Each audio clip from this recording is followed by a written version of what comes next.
incite fear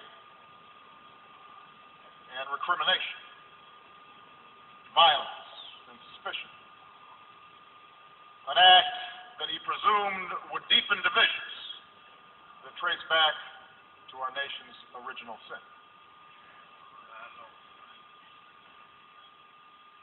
Oh, but God works in mysterious ways.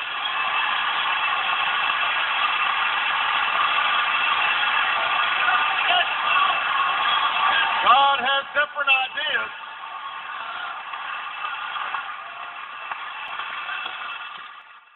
No, he was being used by God.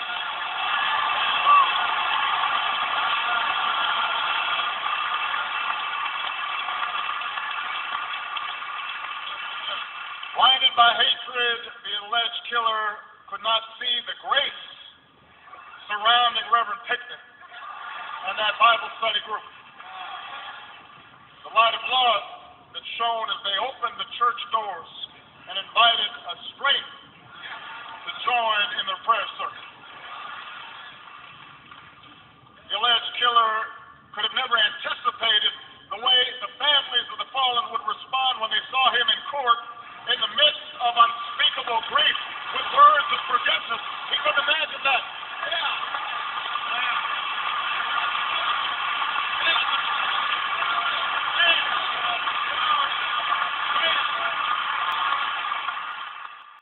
The alleged killer could not imagine how the city of Charleston, under the good and wise leadership of Mayor Private,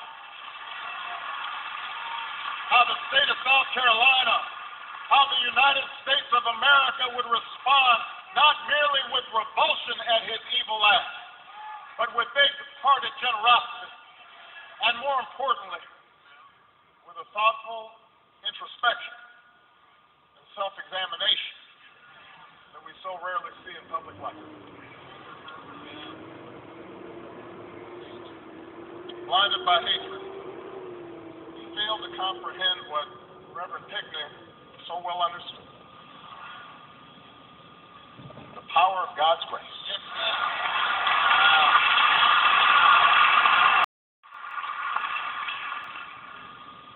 This whole week I've been reflecting on this idea of grace.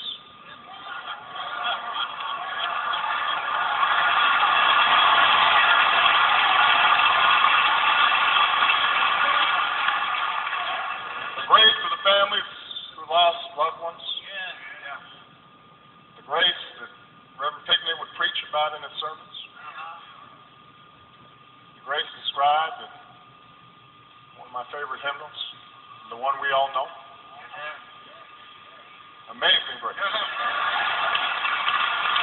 How sweet the sound that saved a wretch like me. But now I'm found. Was blind, but now I'm found.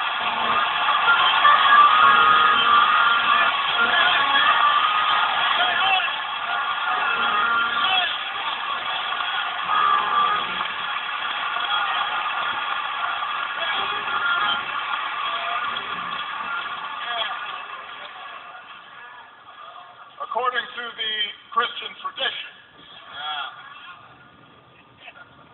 grace is not earned.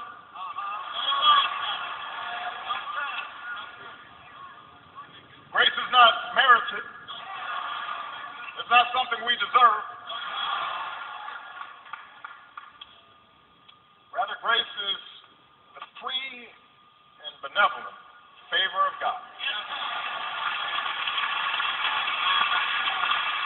It's manifested in the salvation of sinners and the bestowal of blessings. Grace. As a nation, out of this terrible tragedy, God has visited grace upon us where we've been blind.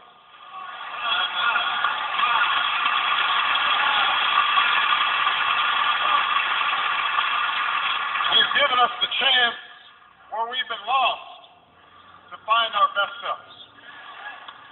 We may not have earned it, this grace, with our rancor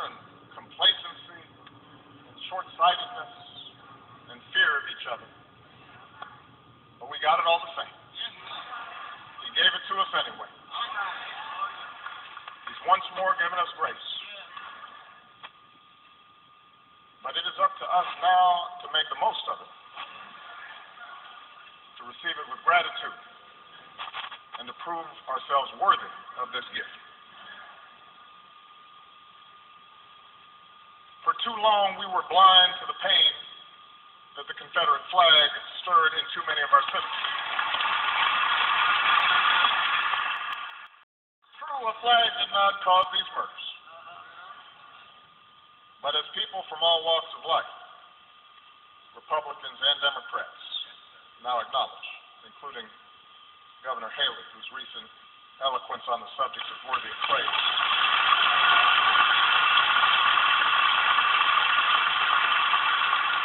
As we all have to acknowledge, the flag has always represented more than just ancestral pride.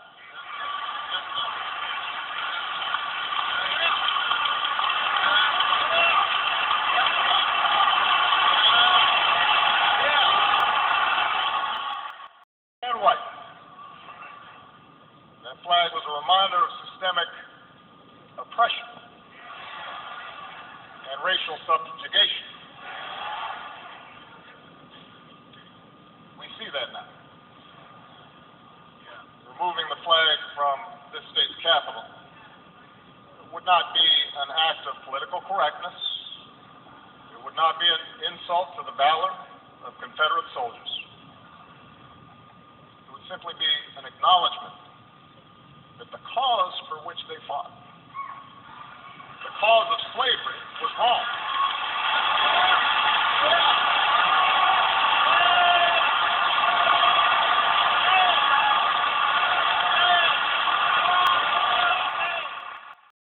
But I don't think God wants us to stop there.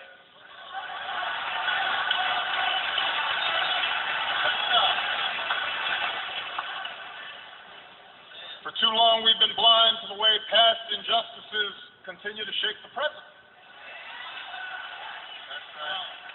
Perhaps we see that now.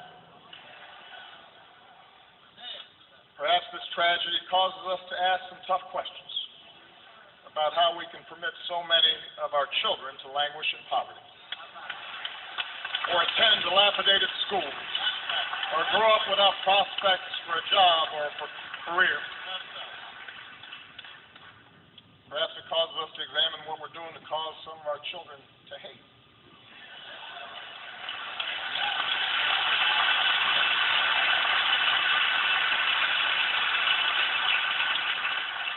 Perhaps it softens hearts towards those lost young men, tens and tens of thousands caught up in the criminal justice system, and lead us to make sure that that system's not infected with bias. That we embrace changes in how we train and equip our police so that the bonds of trust between law enforcement and the communities they serve make us all safer and more secure.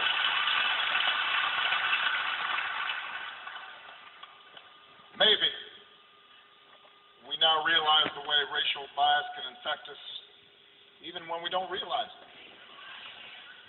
So that we're guarding against not just racial slurs, but we're also guarding against the subtle impulse to call Johnny back for a job interview, but not Jamal.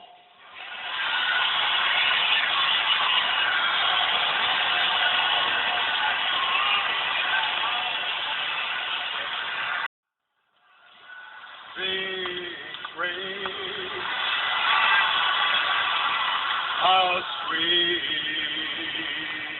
the sound that sings,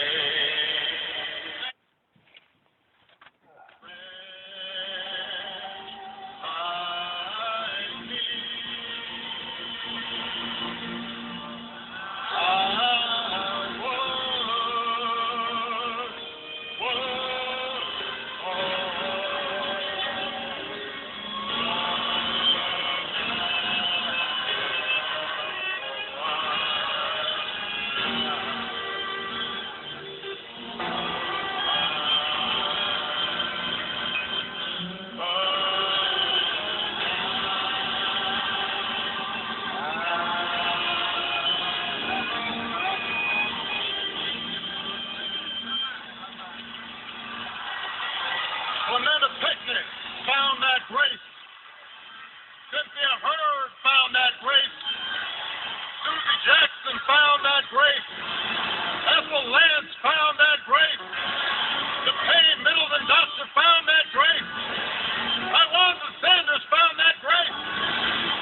extraordinary gift. As long as our lives endure, may grace now lead them home.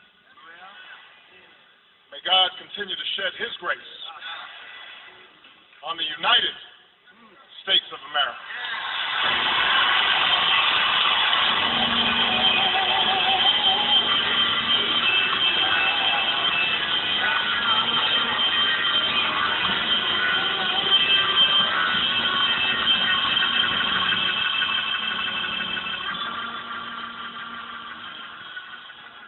You've been listening to KP.